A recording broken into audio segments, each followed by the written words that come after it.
Jeshi la Polisi Tanzania lingependa kuwajulisha kuwa hadi mchana huu wa tarehe 9 mwezi wa 12 2025, hali ya usalama wa nchi ni shwari. Vyombo vya ulinzi na usalama vinaendelea kuimarisha usalama nchini sambamba na kulinda maisha ya watu na mali zao. Aidha, Jeshi la Polisi lingependa kutoa wito kwa wananchi kuendelea kuzipuuza picha mjongeo na picha mnato zinazoendelea kusambazwa kwenye mitandao ya kijamii zikionyesha kwamba kuna maandamano yameanza maeneo mbalimbali. Taarifa hizo sio sahihi. Wanatumia picha mjongeo na picha mnato za matukio ya nyuma kama vile ya tarehe 29, tarehe 30 na tarehe 31 mwezi wa 10 2025.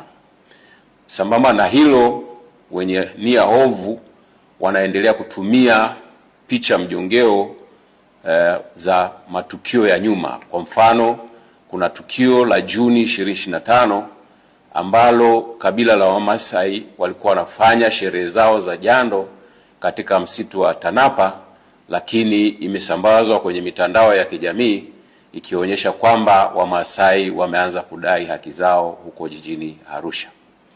Tunaendelea kuwahimiza Watanzania kuendelea kuzipuuza picha za aina hiyo kwa sababu zina lengo la kuwahadaa kwamba kuna maandamano yanafanyika.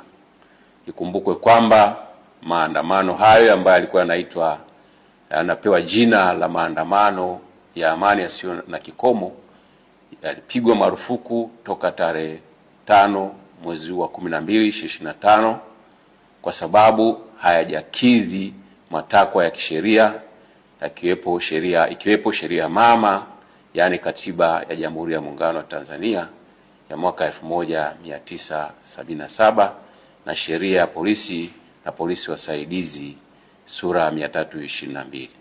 Aidha, tunatoa wito kwa wananchi waendelee kufuata sheria kwa ajili ya usalama wetu sote.